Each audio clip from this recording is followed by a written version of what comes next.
nuestra presentación va un poco más enfocada a cómo desde la parte del diseño intentamos coordinar estos modelos y cómo intentar, bueno, de alguna manera evitar tantos quebraderos de cabeza después en la parte de construcción.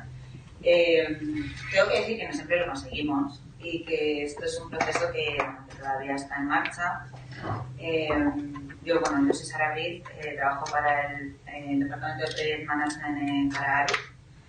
Ahora os hablaré un poco sobre Arup y la experiencia que tenemos en BIM y en proyectos que hemos utilizado ya esta metodología. Un pequeño índice para que os preparéis. Primero, os lo que os decía, hablaremos sobre qué proyectos hemos realizado y algunas pequeñas curiosidades sobre cada uno. Para qué usamos BIM en la parte del diseño. Y luego algo muy importante que Cintia nos ha pedido que hablemos sobre ello es cómo definir las necesidades de un proyecto, las necesidades que tiene un proyecto en cuanto a la metodología BIM. Cómo definir esa calidad, esa coordinación entre los distintos modelos y en ese proceso. Muy importante, cuál es la coordinación interna para poder llevar a cabo un diseño de ingeniería eficiente y que luego valga para construir. Y cuál es la coordinación externa, cómo después vas a coordinarte con el cliente, con la constructora, con el operador. Por supuesto, cualquier pregunta que tengáis podéis interrumpirme. Esta es una parte del Key Speech. Arup era el fundador de nuestra empresa, era un ingeniero y filósofo, y una de las partes que más nos repetimos día a día, ¿no?, es que la arquitectura total implica que todas las decisiones de diseño relevantes han sido consideradas de manera conjunta y se han integrado en su totalidad por un equipo bien organizado. Y este es un ideal por el que bien vale la pena luchar, pero la plenitud artística o la excelencia depende de ello. Esto viene a decir, como os comentábamos antes, la manera de que un proyecto se lleve a cabo y sea algo exitoso viene después de haber integrado a todos los agentes y a todo el mundo desde el principio hasta el final. Este señor dijo esto en los años 80. Venimos a decir, el BIM habla de esto y en los años 80 este señor ya había pensado en esto, no es algo nuevo, es algo que todo el mundo sabemos. Cuando después hablamos de dinero, cuando hablamos de las maneras en las que hemos trabajado hasta el momento, vemos que esto no es así, pero la arquitectura total, lo que es el trabajo holístico, lo que realmente lleva al éxito es esto, eso es indiscutible. Otra cosa es cómo le llamamos al terreno, ¿no? Pero es necesario tenerlo en mente, es necesario saber que necesitamos la parte de la construcción desde la fase de diseño, es necesario saber que necesitamos al cliente desde el principio hasta el final, incluido en la construcción. Creo que es algo que hay que tener en mente y que cuando empezamos a automatizar procesos es mucho más importante, porque la máquina no sabe esto. La máquina, tú le das un botón y te puede sacar cosas, pero no sabe que tienes que tener en cuenta el señor de la constructora para luego sacar las mediciones.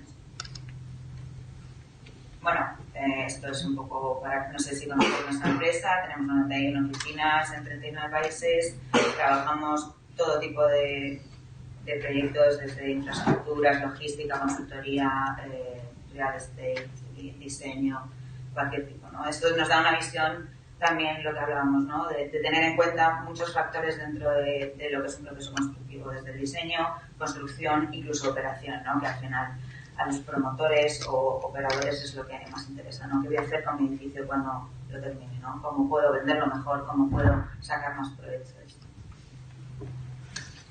Aquí algunos ejemplos, ¿no? Este fue uno de los primeros proyectos que hicimos en BIM.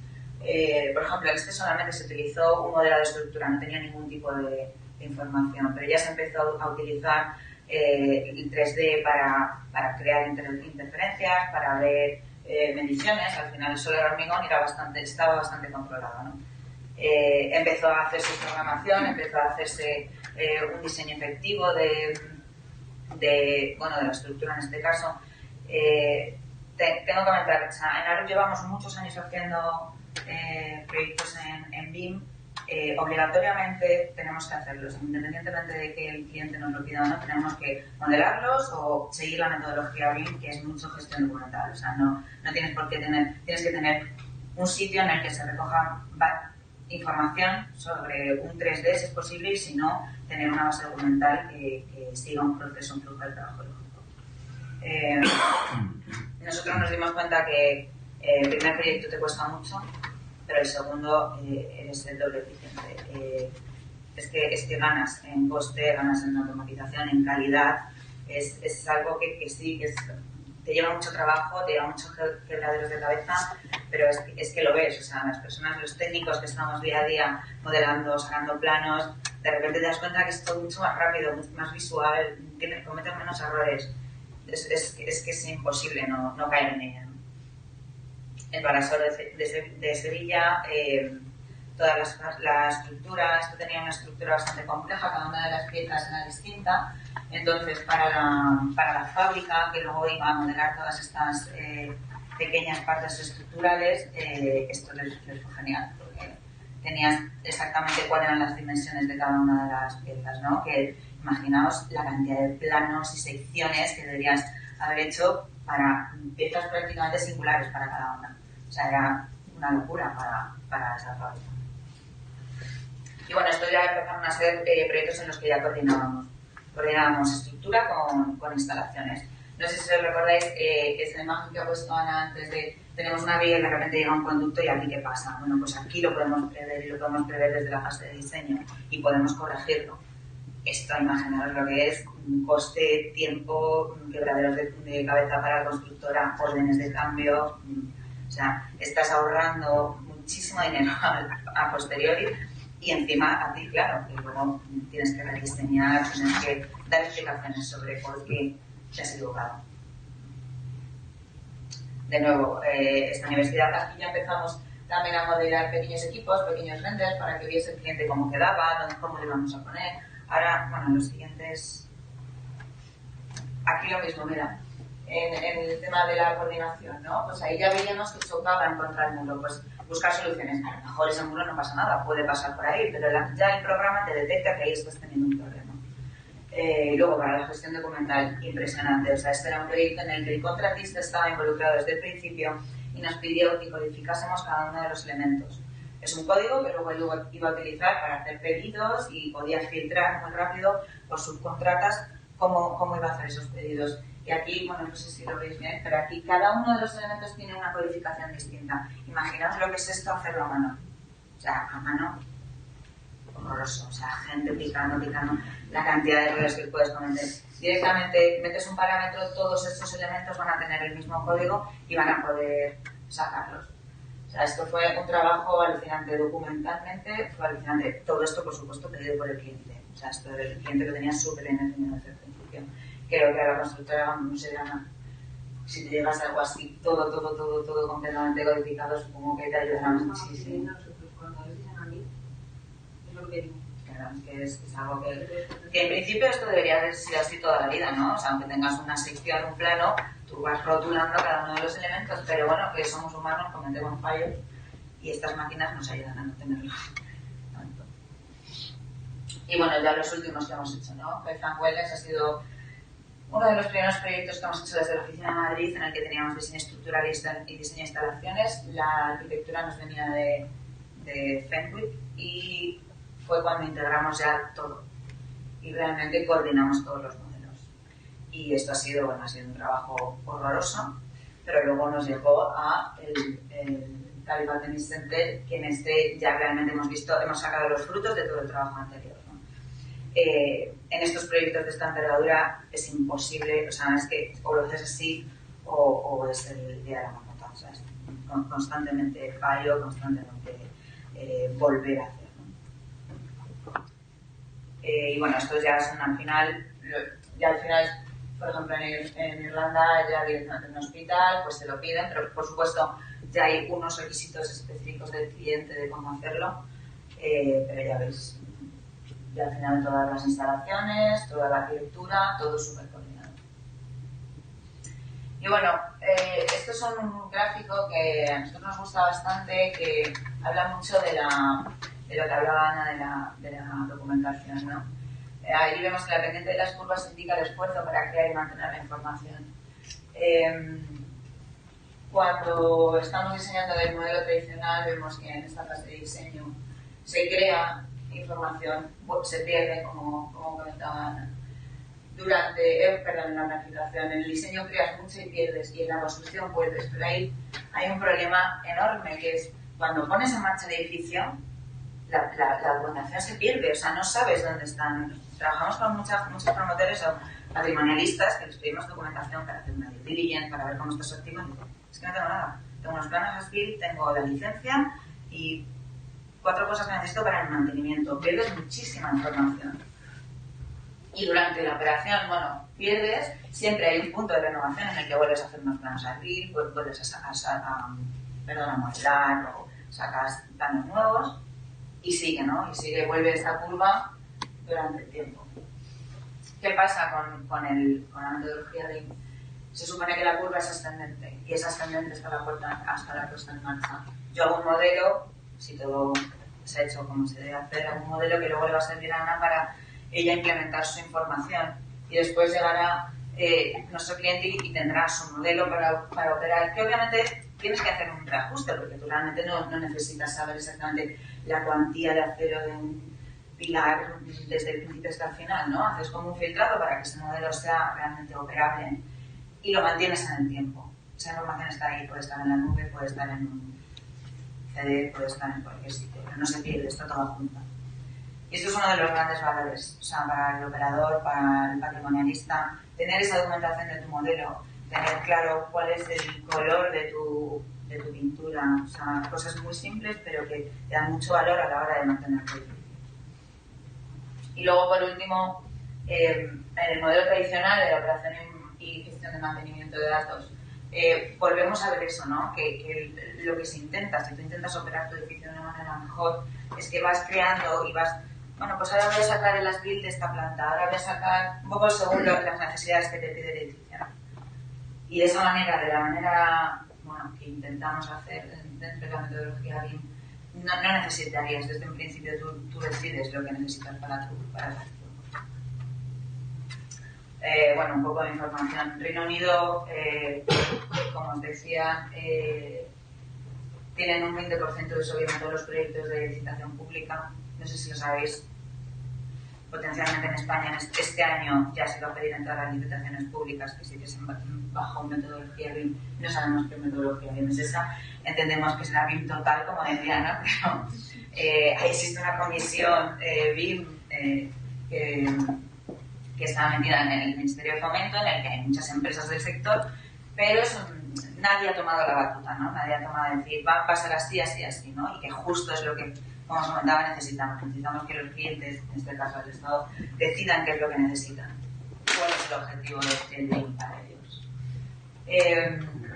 Por otro lado, encuestas. El uso de BIM reduce un 40% los cambios no presupuestados, que al final son normalmente unos incrementos que son bastante importantes, ¿no? Cuando planificas un proyecto siempre tienes, mira, vamos a tener, ya sabemos que un 30% de cambios, porque es así, porque pues un 40% de reducción, ahorros en construcción de más del 10% porque detectas esas colisiones que hablábamos antes.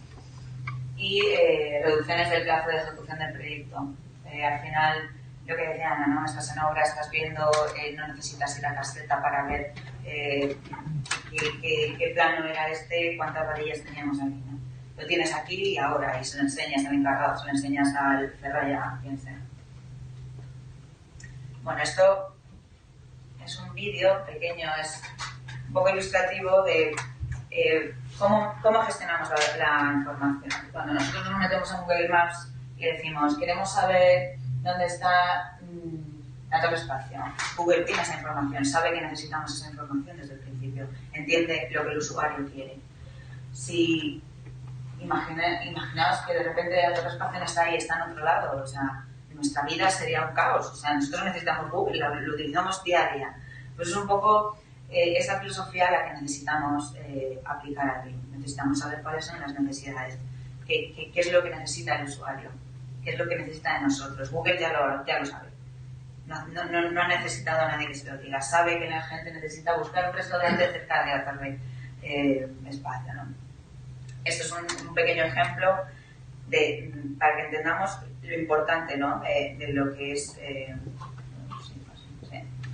Otro ejemplo, por ejemplo, yo digo, me quiero comprar un coche.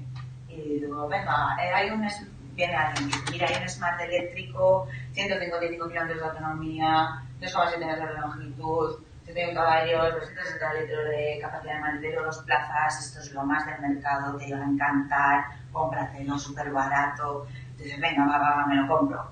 Me lo compro y de repente lo que necesito es ir a Madrid-Sevilla 2 veces al mes con mi mujer y mis 2 hijas. ¿Para qué me compraste el coche? ¿Para qué? ¿No? Es lo que decía Ana. BIM total, yo quiero BIM total, que quiero BIM total. Y de repente dices, pero si yo lo que quiero el BIM es para operarlo, no, lo quiero para construirlo, lo quiero para reducir costes, vale, pero no me has dicho qué es lo que quieres, ¿no? Yo te he vendido algo y tú me has dicho, sí, vale, pero no es lo que necesito. Necesitamos entender primero lo que el BIM nos puede aportar y segundo, qué es lo que queremos.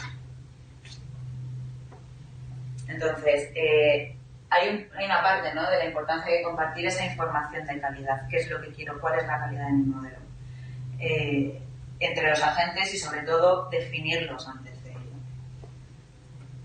Comunicación con el cliente. Este es el primer punto que os quería, que os hablaba antes. Existen unas siglas famosísimas, como decía Ana, que en BIM las siglas son el Employers Information Requirements, que al final lo que define es que para qué vas a utilizar el proyecto. El cliente decide exactamente cuál es su estrategia de modelado.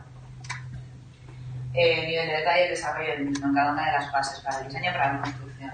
Los requerimientos definidos en este documento deberán ser considerados como de obligado cumplimiento. Esto es lo que toda la vida se llama un pliego. O sea, tú decides un pliego en el que yo quiero que el diseñador haga esto, el contratista haga esto y que me entregue un plan as built de esta manera. Pues es lo mismo, pero basado en la metodología BIM. Es una manera de hablar, no es otra cosa. ¿Qué software se van a utilizar? ¿Cómo se van a gestionar? ¿Qué detalles qué quiero que me saque del modelo? Es muy interesante porque al final, dentro de la metodología BIM y dentro de lo que los softwares nos permiten hacer, es que tú como cliente puedes estar constantemente viendo cuál es el proceso de tu modelo, por ejemplo. Yo ya he hablado, hemos estado trabajando con clientes que directamente te dan una plataforma y me dices, mira, aquí me vas a subir el modelo cada semana. Y yo como cliente cada semana quiero ver que efectivamente me has definido los suelos, me has definido la estructura, me has definido... Obviamente el cliente no tiene por qué ser técnico, es lo que decía Ana. Simplemente tú estás viendo una imagen en 3D en la que sabes orbitar, sabes hasta qué punto de desarrollo llega, ¿no? Obviamente tienes tus entregables, pero quiero que todas las semanas me lo subas. Estos en los estadios nos ha pasado un montón. O sea, el cliente sabía perfectamente lo que quería desde el principio hasta el final. Es un poco horroroso para lo que son los ingenieros y la constructora porque tienes una presión constante y sabes que está viendo día a día tu trabajo. O sea, tienes un control total sobre la gente a la que has contratado. Para mí, por parte del cliente, me parece una ventaja que no sé si hasta el momento se había dado. O sea, tienes un control sobre realmente lo que están haciendo para ti. Pero es algo súper necesario. O sea, para la ingeniería y para la constructora, si me dices si quiero BIM total, o sea, me estoy vendiendo. Me estoy vendiendo a ti porque no sé qué hacer con eso. El BEP, por supuesto, es la respuesta directa.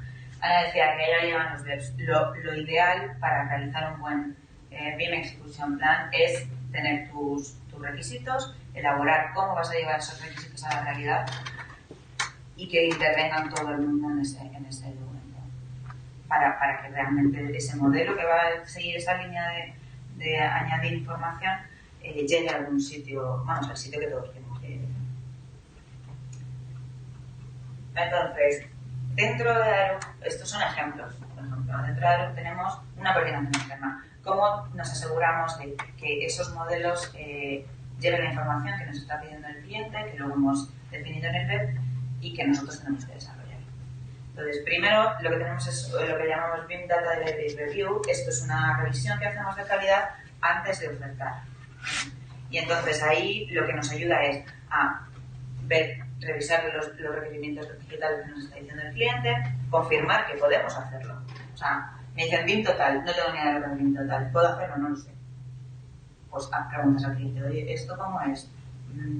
¿Qué software necesitas? Porque a lo mejor ni siquiera tienes que comprar ese software. O lo mismo, ¿qué software necesito? Vale, a lo mejor no hay nadie en mi empresa que sepa utilizar ese software, ¿no? un momento en el que te paras a pensar y decir, a ver, ¿qué estoy vendiendo? ¿Qué tengo capacidades? ¿No tengo capacidades? ¿Cuáles nuestros roles?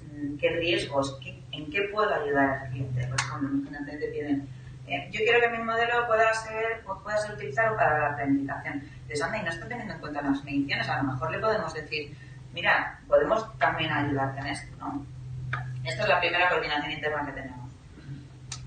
Tenemos lo que veis, una hojita, nos sentamos, nos definimos las metas, los entregables, la preparación necesaria, entrega de información necesaria, intercambio de información y los roles. Es algo muy sencillito. Normalmente es 1 hora de trabajo, pero te da una visión súper clara de lo que quieres, de lo que necesita tu cliente y de cuánto va a costar. O sea, es así, ¿no? Luego ya se oferta y se sigue, ¿no? Y luego tenemos la coordinación interna ya durante el proyecto, ¿vale? Dentro de los estándares británicos hay uno que es el PAS 1192 que te habla de crear una BIM Activity Measure Tool, es decir, cuánto de BIM es tu proyecto. Un BIM total es que sería un 100% en ese porcentaje, es algo súper complicado, pero es importante que tú tengas medido para qué sirve tu modelo y en qué disciplinas, en qué puntos del proyecto es más BIM o menos BIM. Cuando digo más BIM o menos BIM es tiene información en el proyecto, está metido en una base de datos conjunta, está subido a la nube, todos los agentes pueden intervenir en él, está federado, no está federado. Esta herramienta está subida gratuitamente, os invito a que la gastéis un poco, a que la podéis ver, bueno, luego si quieren me dan sus emails y se la puedo mandar. Es una hoja Excel, es súper fácil y se va, por medio de preguntas y respuestas, se va contestando un formulario que estás utilizando un sistema de carpetas, estás utilizando el modelo para sacar renders, estás utilizando el modelo para hacer cálculos, estás metiendo información de fabricación o fabricantes, se va a utilizar el modelo para construcción, vas detectando sí, no, y va haciendo un cálculo, unos algoritmos, dependiendo de, en este punto es el estándar británico, que más o menos te va dando esos parámetros de cuánto viene. Es lo que os decía. ¿Existen los requisitos del cliente? Sí, no, y lo vas poniendo en esa parte y vas rellenando el proyecto. Y al final tienes un porcentaje. Creo que sería bastante interesante es una herramienta gratuita que pueden utilizar cualquiera. Y tanto la persona que va a pedir BIM, entender qué es lo que quieres y qué es lo que no, como la persona que lo va a licitar. O sea, si tú vas a licitar, te rellenas esto en media hora y pues tienes una visión muchísimo más clara de lo que realmente vas a hacer después. Y luego, por último, Critical Design Reviews. Esto es algo que creo que a los diseñadores, y bueno, se lo contaba Ana, creo que es lo que más nos encanta esto. Cuando te pones un modelo en una pantalla como esta, después de llevar 2 meses diseñando estructuras e instalaciones, empiezas a hacer unas clases a decir, a ver, ¿y esto qué es lo que me ha hecho el cliente que tiene que tener 2 metros? Vamos a medirlo, y todo el mundo te mide y dice, no, aquí no cumples, aquí sí cumples, ¿por qué no cumples? Entonces se une todo el equipo de diseño de todas las ingenierías, la arquitectura, incluso el cliente, de vez en cuando. Entonces vas viendo exactamente cuánto estás revisando, cuántas clases nos quedan, clases es las interferencias estas que tienes, ¿no?, entre los documentos. ¿Cuánto estamos cumpliendo evacuación? Vamos a hacer una regla para ver si cumplimos evacuación. ¿Tenemos algún pilar enfrente de una puerta que no se puede abrir? Que son a veces que los clases no te lo dicen, tienes que crear las reglas, ¿no? Y entonces es algo muy rápido, que todo el equipo se entera, súper visual. Y vamos, o sea, a mí, ya te digo, los diseñadores, gente que llevan años trabajando en esto, se les caen las lágrimas con la virtualidad. Bueno, esto es más de lo que os decía, ¿no? No podemos garantizar nuestra coordinación en papel, es difícil poner plano sobre plano y ver si exactamente te están coincidiendo en estructura con las instalaciones. La I de la información es muy difícil revisarla en un PDF, no sabemos, tú tienes un plano y no sabes si realmente de este cuadro eléctrico tienes las características, tienes que ir a otro, no sé si me falta algo más. Aquí pincho en el cuadro y me sale todo el listado que tengo y exactamente si me falta algo. En los clases no es solamente buscar soluciones entre geometría, también puedes buscar, oye, nos han dicho que este pasillo tiene que estar libre, por favor vamos a ese pasillo, vamos a hacer una regla y que me haga un clash de si ese pasillo está libre, ¿no? Lo que decía respecto al código técnico, puedes hacer reglas en las que tú veas exactamente si cumples evacuación, apertura de puertas, eso el modelo en sí no te lo dice, tienes que tú, bueno, algo tenemos que hacer, o sea, para esas cosas. Y luego, finalmente, dentro de la coordinación interna, el desarrollo de nuestras propias herramientas. Al final te das cuenta que cada proyecto tiene unas necesidades especiales y que va a haber herramientas que vas a tener que crear para ese. Y vas a tener que utilizar unas o vas a utilizar otras que ya están en el mercado, pero tienes que evaluar muy bien cuáles son las necesidades de tu proyecto. Lo que decíamos aquí, ¿no? El modelado de identidades BIM en lugar de líneas sí requiere más tiempo, no es tirar líneas como hacíamos en AutoCAD y diseñar en base a, bueno, muevo esta línea un poquito más acá. Esto es diseño paramétrico, esto es meter información y te lleva un trabajo previo de crear tu propio programa, por así decirlo, que luego te va a hacer que vayas mucho más deprisa, pero como que la curva al principio es mucho más pronunciada del trabajo que tienes que preparar. Y bueno, es gracioso que al final terminamos, esto no lo habíamos preparado, terminamos con la misma imagen con la que empieza Ana. Es difícil convencer a la gente de que cambie la mentalidad.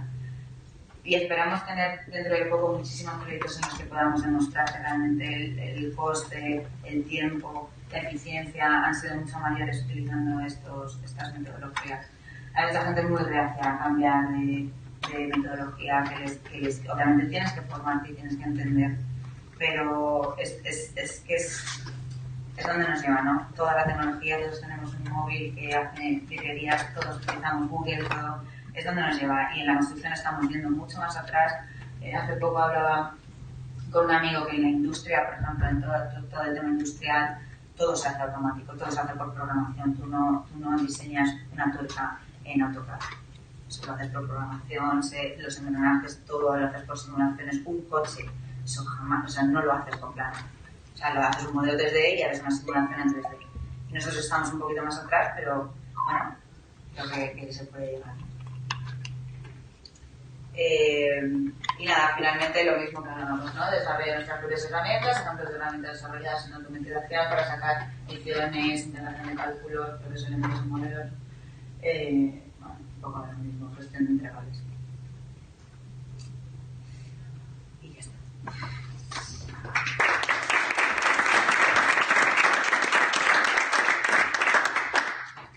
¿Preguntas? Yo una. Me ha parecido entender que el 100% de los proyectos los hacéis según esta metodología. Sí. ¿Y eso desde cuándo? ¿Cuántos años? Hace obligatorio, hace 3 años. Esto es un requerimiento global. Es cierto, o sea, en España estamos ahora hablando de esto, pero en Australia, en Estados Unidos esto lleva, no sé si lleva 20 años o 30 años en Estados Unidos. Entonces, al final lo que se ha decidido es, nosotros tenemos que, o sea, tenemos la manera de que la gente, los propios empleados, entremos en esto es obligando a hacerlo. Entonces, todo proyecto de diseño, porque como hacemos también consultoría, la consultoría es otro problema. Todo proyecto que lleva diseño tiene que hacerse en bien. No filtráis por complejidad de proyecto ni nada de eso. Y bueno, hay veces que es un poco complicado, ¿no? O sea, el te está pidiendo planos AutoCAD, tú podrías hacer esto en AutoCAD con nosotros toda la vida con tus cálculos, pero es que es la única manera de que la gente realmente se implique y que aprenda a hacerlo. Si no lo haces, te pueden dar 1000 cursos, si no lo utilizas, no te enfrentas a los problemas, no sabes qué tiempo te lleva, cuánto te cuesta. Entonces, bueno, no sé si a lo mejor es demasiado estricto, pero ha sido así.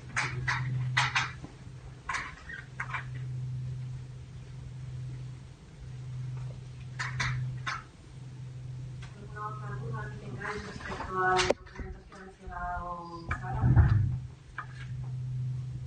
Como por ejemplo el IR.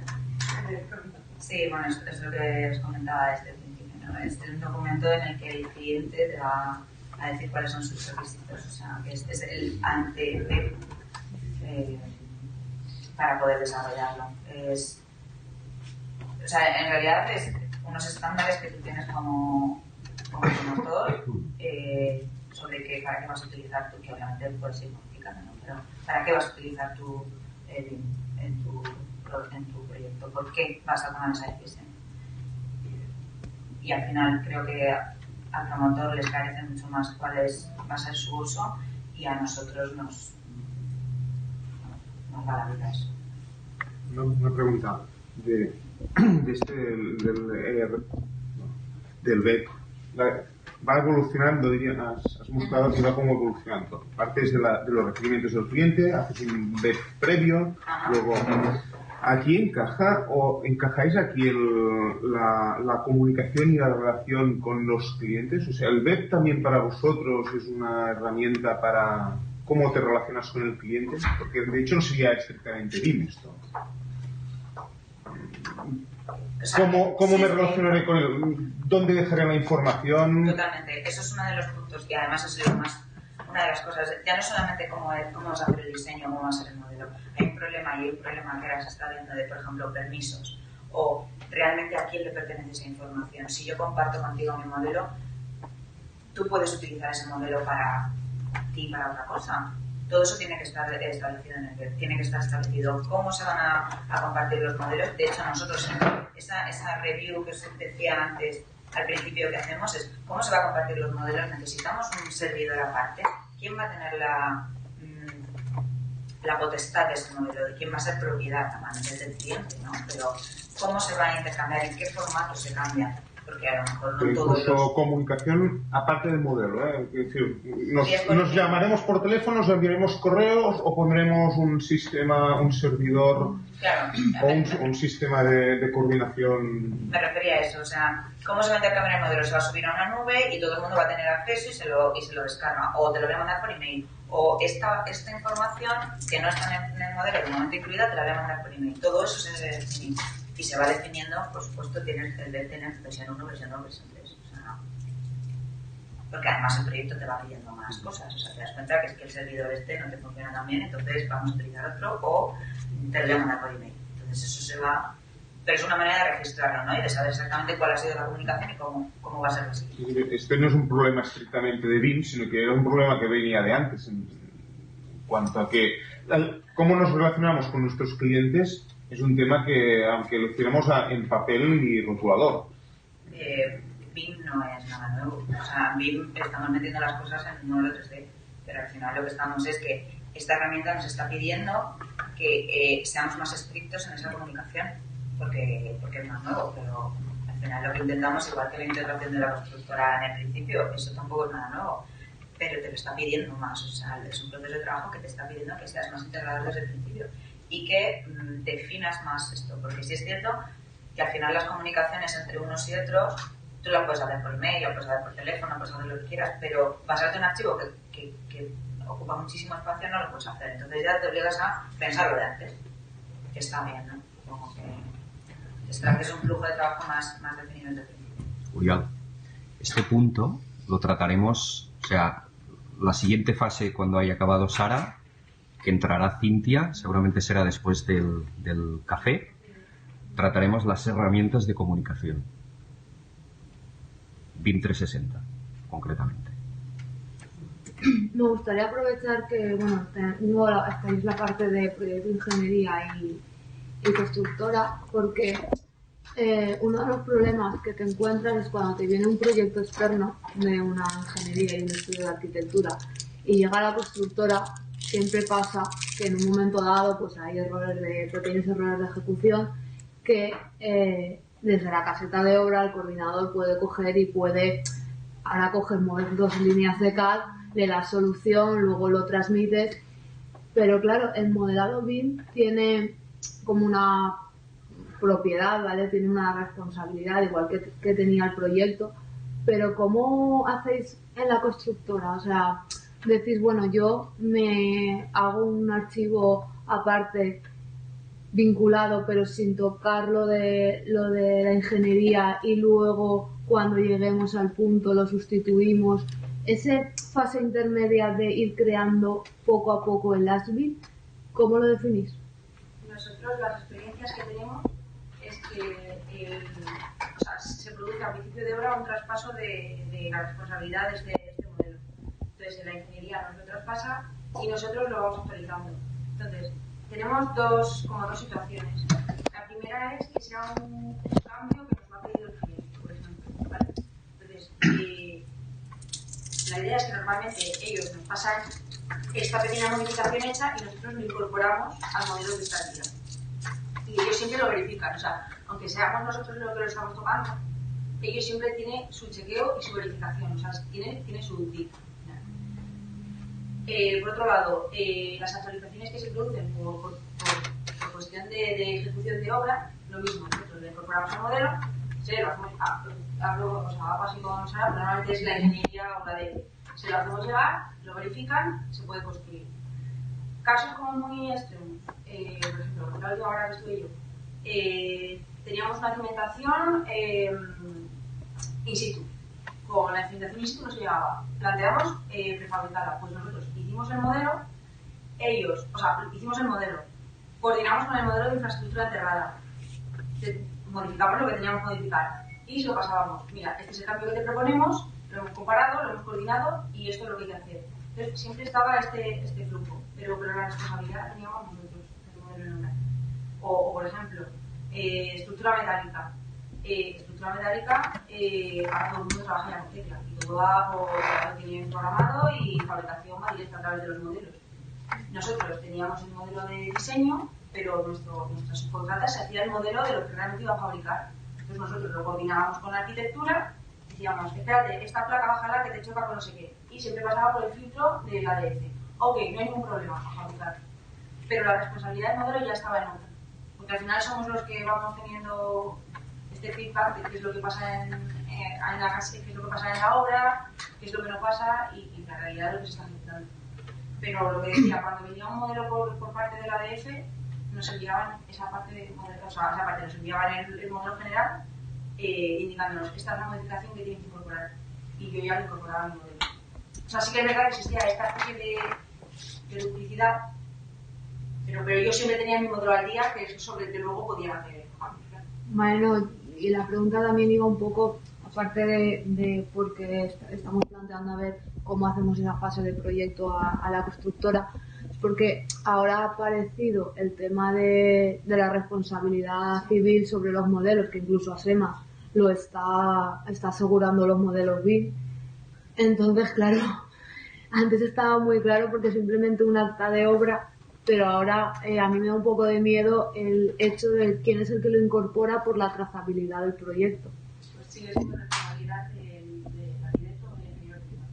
La responsabilidad civil sí. O sea, es un poco lo que hablábamos antes del cambio de no podemos seguir trabajando como antes con estos son los entregables de final de obra cuando estamos trabajando de otra forma. Lo que decía, el teléfono o que sea, tiene que estar a pensar de la forma, que es lo que hay que entregar, es la responsabilidad. Nosotros, en nuestra experiencia, lo que hemos hecho siempre, tenemos una trazabilidad y ya interna del diseño, se hace un archivo en el Navisworks o incluso un IFP, que es como un PDF, así decir, y eso se bloquea. Entonces, eso se queda guardado como esta ha sido la entrega del día X.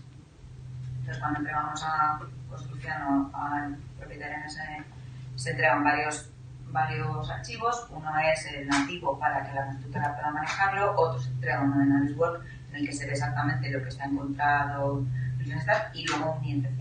Esos son los tres entregables que se hacen como se haría un proyecto de ejecución de aquí llevas, así te lo paso yo. Si tú lo modificas así está. Normalmente yo creo que lo que hacen las constructoras es hacer una buena auditoría, como hacían antes, unas mediciones de proyecto nuevas, ya sabiendo, donde haces una revisión de proyecto diciendo, vale, aquí ya vemos que esto no va a ser así, entonces se parte de ahí. Pero la responsabilidad civil es la misma que se tenía antes con un proyecto de desarrollo. Y en constructora estáis teniendo muchos problemas porque ingenierías os quieran dar sus modelos nativos. En algunos casos sí. Por ejemplo, alguna respuesta que yo llevo es he tardado tanto en desarrollar mis familias que para que no te la voy a dar. Es que eso es el no más. Pero el problema es que, o sea, el problema, para mí no es ningún problema, porque yo soy constructora, yo no diseño, a mí me da igual tu familia, me voy a usar este proyecto y me voy a olvidar de ellas. Pero sí que nos ha pasado que a veces tenemos problemas. Yo eso lo veo como un poco rabieta que se ha cogido mucho la gente de este país. O sea, Yo entiendo que a ti te ha costado un montón implementar el BIM y que te has desarrollado a tus familias y que dices, ostras, ¿cómo voy a hacer la para que la utilice ahora? Pues esto es como cuando la gente se los sectores del AutoCAD pues dices, bueno, que sí, vale, pero que yo no lo voy a utilizar. O sea, que es un poco rabieta de madre mía lo que me ha costado a mí, si hombre te lo voy a dar a ti, ¿no? Da igual, esto se terminará y no... Normalmente, vamos, hace poco nosotros hemos estado trabajando para un patrimonialista que estaba haciendo una edición BIM y lo pedíamos para hacer análisis térmicos y cosas así. Y lo mismo, la ingeniería que les estaba haciendo a ellos, que no nos la quería dar, nos hizo firmar una cláusula que no íbamos a utilizar sus familias, no sé quiénes teléfonos. O sea, si es que da igual. O sea, es algo que la gente está muy nerviosa de mi trabajo lo van a utilizar otros. Bueno, pues si tú también estás utilizando trabajo de otros. Y como propietario o como estudio de arquitectura, si yo a ti, ingeniería, te doy ya mis plantillas creadas, en plan de quiero que trabajes así, ¿a ti realmente te hago un favor o te estoy rompiendo tu forma de trabajo? Se supone que tú lo que defines en el BEP es eso. Pero mi idea es, con mis externos, que trabajo con varias ingenierías, en su poder tener unas plantillas que diga que todas mis ingenierías quiero que trabajen igual. Para ti no es un problema adaptarte a mi sistema de trabajo. Es los AIRs. Y quién te lo está diciendo cómo tengo que trabajar. Y es como si te dijese, no, yo quiero utilizar, no sé, 8 ejes en vez de 4 que utilizas tú normalmente. Vámonos, no sé quién va a decir que no a un cliente por eso, o sea, no tiene sentido. Y bueno, entiendo que al final todo esto es un diálogo, ¿no? O sea, quiero decir, si yo te digo, mira, es que yo, bajo mi experiencia, te digo ya que trabajar de esta manera es un problema. Y pues, imagínate, grupos de trabajo, ¿no? Porque, por ejemplo, yo se lo paso a la ingeniería se pasa a la propiedad, vuelve este tipo de cosas, pues si el cliente lo pide así, yo entiendo que, vamos, no conozco a nadie que haya dicho, no, el cliente me está pidiendo esto y no lo voy a hacer. O, ¿sabes? O sea, al final de tener interactivos y tú lo que necesitas es que esa información esté bien organizada y con la información entendiéndola y usarla tú, claro. Sí, claro, el problema es que luego te llegan muchos códigos externos de gente que se ha ido implementando parcialmente y luego hacer tu propia coordinación. Entonces, pero sí que es verdad que la gente dice, no, es que yo me acabo de implementar el BIM y mis códigos son estos, mis plantillas son estos y mis colores son estos, empiezo a trabajar así. A nosotros nos pasa cada día, porque cada día nos llega el proyecto, tenemos una experiencia distinta. Y nosotros como constructores sí que no nos podemos fijar. Solo en los proyectos que contratamos nosotros sí que podemos imponer. Pero en los que no, pues, o sea, yo si fuese cliente, yo desde luego pediría que todo tuviese mis plantillas y mis codificaciones, mi codificación, que la gente lo entienda como... Sí, pero en este sentido, cuanto más uniformices, a nivel estatal, pongamos, es mejor, porque desde el punto de vista de una constructora, cuando abres un modelo te puedes volver loco a ver cómo ha montado esta... Tienes que ir a aprenderte sus sistemas. Si conseguimos todos uniformizar sistemáticas, clasificación de objeto de los elementos del modelo, esto ayuda a todos a la hora de acceder y pierdes menos tiempo. Eso existe ya. O sea, el Estado realmente lo que tendría que hacer es coger las plantillas del COVID y de Reino Unido y ponerlas. O sea, existen codificaciones. Coger la NBS, traducirla y copiarla. Lo que pasa es que somos tan buenos que tenemos una propia. Bueno, pues que lo hagan. Si no pasa nada, que lo hagan. Pero que, bueno, si quieren inventar la rueda de nuevo, pues que lo hagan. O sea, pero ahora estamos en un impasse en que aparecen 1000 versiones o cada uno tiene la suya. Pierdes tiempo. Pierdes tiempo. Encuentro que te cuesta coger a la primera un modelo y oye, empezar a sacar información. Por eso lo que hablábamos de los requisitos del cliente. Si tú le dices, mira, yo quiero que se codifique por el COVID. Todo el mundo conoce el COVID. El COVID es algo que te metes en internet, te bajas el COVID, sabes todo cuál es la codificación. O sea, el cliente realmente lo tiene bastante fácil, no tiene ni siquiera que basarse en algo estatal que todavía no se ha desarrollado y no sabemos cuándo se va a desarrollar. Existen ya esos estándares, los pides. La administración pública obviamente tendrá que tomar decisiones en eso. Pero es como ahora trabajas para ti, que tiene sus capas establecidas en la mitad. Al final es eso, es que quien al final se va a quedar con la información, quien va a tener activo durante 50 años, es el que tiene que entender bien el modelo, en este caso el modelo. El problema que veo que sí, que para obra pública sí que es verdad que se podría establecer. El problema que la obra privada al final solamente va a pedir lo que necesita. Y yo lo veo bien. O sea, si yo fuese cliente, te diría lo que me viene bien a mí.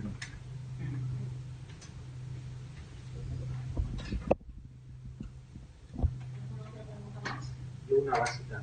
¿El BEP al final lo trabajáis desde la ingeniería con el cliente y se lo pasáis a la constructora o cómo funcionáis? Porque lo he entendido antes a ti que lo trabajáis vosotros. Entonces... Claro, el problema es lo que hablábamos desde el principio. El problema es que la constructora no está entrando en esas fases previas de diseño. Entonces se crea un BEP partiendo de los requisitos del cliente. Normalmente lo hace entre la arquitectura, la ingeniería y el cliente. Normalmente la arquitectura y ingeniería se coordinan, se lo pasan al cliente a que dé la aprobación y luego le llega a la constructora. Entonces ellos tienen que rehacer rehacer un BEP interno para ellos saber cómo modelar su proyecto constructivo. Muchos BEP que nos están llegando de fase de licitación sí que ya tienen prevista estos puntos, o sea, los tienen vacíos, pero tienen flujo de trabajo en fase de diseño, flujo de trabajo en no sé qué, flujo de trabajo por la constructora y está en blanco para que cuando tú entres lo desarrolles con ellos. Cuando no te lo piden, pues es lo que comentaba antes, nosotros para nuestro trabajo propio siempre lo hacemos, aunque no se lo demos aquí. Es que si no es imposible, entonces, internamente es imposible coordinar, pero si no tienes establecido cómo se va a hacer, ¿sabes? Luego, desde Arup comentabas 100% en tecnología BIM, a SACIR no sé qué porcentaje llegan. Nosotros, ¿qué porcentaje nos llega? Pues teníamos unas gráficas, te puedo decir que entre 2016 y 2017, que es cuando llevamos analizando, por ejemplo, el número de licitaciones en las que hemos participado, no sé, es que hemos participado por 10, el número de licitaciones que nos han venido con requisitos 10. O sea, que sí que se está notando, no paramos. Y obras, pues las que es requisito de cliente lo implantamos y en otras lo implantamos por decisión propia de la empresa o de la obra o que haya alguien con un poco más de visión, el jefe de obra nos llama, he escuchado que estáis haciendo esto aquí, a ver si me lo podéis presentar, a ver si podemos usarlo. Y se ha aportado un movimiento muy grande. Nuestro departamento está creciendo mucho. Y gente que viene de otros departamentos que lo que decía antes, que se están formando y están empezando a colaborar. Siguen siendo topógrafos, pero trabajan un poquito. O sigue siendo de planificación, pero empieza a usar las otras herramientas. Pero sí, o sea, se ha amplificado mucho. Y todo hay que decir que SACIR dentro de lo que es la construcción de las constructoras es de las que más implementado lo tienen. O sea, esto al final ha sido como lo de siempre, ¿no? Empiezan unos al principio, luego ya los siguientes porque se les pide y, ¿sabes? O sea, hay muchos clientes que no te lo piden y que tú lo decides o no lo decides. Ellos lo están decidiendo porque están viendo las mejoras y la efectividad en la obra, pero hay mucha gente que dice, no, me estoy complicando la vida. Hay un punto en el que hasta que no sea esto más obligatorio y tal, pues no, es difícil, ¿no? Que sea. Como trabajo ayer era un poco que al principio cuesta porque no tienes ejemplos que mostrar y la gente lo ve como un sobrecoste directamente. O sea, cuando vas a vendérselo a alguien, lo primero que se le viene a la cabeza es sobrecostes. Y al final, o sea, si lo haces bien, no es tanto, porque es un técnico en obra. O sea, es inventos todos. Es un técnico en obra, su ordenador y su software, su licencia. Y los beneficios que puedes sacar son brutales. Y lo que digo, sobre todo, cuando más estamos consiguiendo que las obras nos lo pidan y lo implementen, es cuando les vamos con proyectos muy similares y ven lo que estamos haciendo y los beneficios que estamos sacando. Vuelvo a repetir, Iván es un ejemplo súper, su obra es un ejemplo súper bueno. Le estoy vendiendo a un montón de obras para ruedas. Esas que elegís vosotros, que decidís desde SACIR, ¿qué criterio usáis? ¿La complejidad del proyecto? O... Bueno, normalmente el criterio que tenemos, porque normalmente lo digo, porque vemos la situación idónea, o porque un jefe de obra ha escuchado y quiere probar, o porque vemos que es un proyecto muy sencillo, que es pequeño y controlable y podemos experimentar. Entonces tenemos obra de todo tipo, lo hermano que decía, son túneles y estaciones, estructura por igual. Pero acabamos de implementarlo en otro que vamos a empezar ahora, que es un centro de prevención muy sencillo, que vamos a meter a gente, o sea, para empezar a formar a la gente dentro. Hemos hecho los modelos desde nosotros, no venía de la ingeniería, están muy bien hechos, vamos a poder controlar todo. Entonces vamos viendo como focos. Lo primero es que desde luego el jefe de obra tenga la mente un poco abierta y detectando puntos en los que podemos mejorar esos proyectos. O sea, tenemos de todo. Te digo, desde obra civil, que la gente dice que no se puede hacer, pues a lo mejor no puedes hacer todo, pero puedes buscar qué objetivos quieres y cómo lo vas a implementar. Igual repetir, hablar con Iván en el descanso porque es muy interesante. ¿Y tenéis integrado el proceso BIM de construcción con la parte de back office de la empresa, del RP, de cómo se pagan los proveedores? ¿Eso lo tenéis integrado de alguna manera? ¿O sacáis mediciones de lo que, por ejemplo, hay que certificar y luego lo pasáis de forma tradicional al RP? momento está de forma tradicional. O sea, sí que es verdad que gestionamos, tenemos certificación, tenemos producción con fecha distinta, bla, bla, bla. Lo gestionamos con los modelos, o sea, de forma más manual. Sacamos el dato y lo metimos a nuestro software. Este caso de Iván es complejo porque es una UTE con ferroviaria y no con FISA. Entonces, precisamente, el gestor de costes, si no me corrige Iván, es de ferroviaria, ¿verdad? Entonces, lo que sí que nosotros tenemos es que hemos desarrollado un control de costes propio, que se llama SLIGO, y estamos trabajando con nuestros programadores para poder vincular directamente estas mediciones. O sea, este dato que lo lea directamente, que está en desarrollo. De momento estamos sacando pues, el dato. Hemos producido el dato y me ha gustado tanto. Sí que estamos introduciendo, por ejemplo, en esta hora que vamos a hablar del centro de prevención, estamos terminando los modelos. Estamos metiendo datos de costes para toda la gestión de cambios que nos salga directamente como un dato en el modelo. O sea, fíjate que he cambiado esto, ahora es este otro material, o tiene esta superficie menos, para tener ese dato directo en el modelo. Pero no está vinculado todavía con nuestro software. O sea, en el modelo llegáis hasta la planificación de costes y de tiempos. Sí. ¿No? Y a partir de ahí ya, normalmente debe coincidir lo que estáis certificando con lo que te dice BIM. Este mes he certificado tanto y luego cuando lo pasas al RP, en principio debería ser... Es que te digo, por ejemplo, hay partes de la operativa que ya nadie hace mediciones de otro tipo. O sea, el grouting, las pantallas, ya nadie lleva su producción. O sea, ya nadie, no está nadie jefe de producción con su... O sea, lo hacemos con Excel, no meto datos en el modelo, lo hacemos con Excel y luego cuando ganamos lo pasamos directamente y es automático. O sea, que lo puede hacer el mismo jefe de producción, no necesita a nadie que me sepa programar. Ha habido uno que al principio me ha creado esa programación, esa rutina, y al final cualquiera de la hora puede ir quitando datos, hasta un administrativo. Y eso, ya te digo, no hay... O sea, es verdad que los 2 primeros meses el jefe de producción seguía llevando su producción y ellos hacían la suya. Cuando se dieron cuenta que todo cuadraba y uno tardaba 3 días y los otros 2 horas, pues se decidió optimizar. Y ahí es donde vemos la ventaja. No certificas con un programa como podría ser COSIT o Arquímedes encima del modelo. En este no, en la otra nivel no, en la de centro de prevención sí que vamos a hacer un piloto como COSIT para pasar directamente a PEST. Sí que estamos preparando los modelos con los códigos de Presto. Y al final lo que decía antes, cada proyecto es un piloto y probamos cosas. Esta obra, por ejemplo, es un piloto de todo. Y vamos implementando. Lo que mejor resultado nos da es lo que luego se va a quedar como procedimientos de la empresa. Ya lo que estamos creando ahora es una base de datos de cómo trabajar el de la empresa. ¿En residencial tenéis experiencia? ¿Tenéis obras de residencial también? En residencial tenemos un proyecto que está bien, pero no era requisito del cliente y solo estaba la arquitectura muy mal, entonces no se ha hecho nada. Vale. Pero tenemos hospitales, tenemos... En vivienda todavía no hemos hecho nada.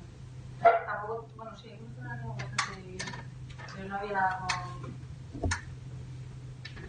Pero sí es, o sea, sería muy interesante. Lo intentamos en una obra allí en Madrid, ya te digo, el modelo estaba muy mal clasificado, por ejemplo, las fachadas eran... No estaba bien clasificado, lo que decíamos antes, tener una codificación y saber realmente qué es cada cosa. Pues en vez de como fachada parecía como, es un modelo genérico.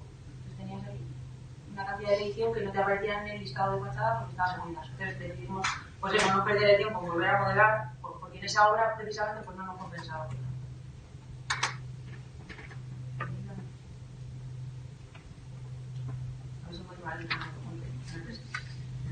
luego vas vendiendo BIM y a veces parece que estás como vendiendo a más sin libro y no. Pues lo que digo, lo mejor es cuando tenemos estos ejemplos que les enseñamos, además que vamos, o sea, no son presentaciones de estas, son compañeros, vamos con el ordenador y les enseñamos los modelos, mira, y hacemos una medición, no sé qué. La gente cuando lo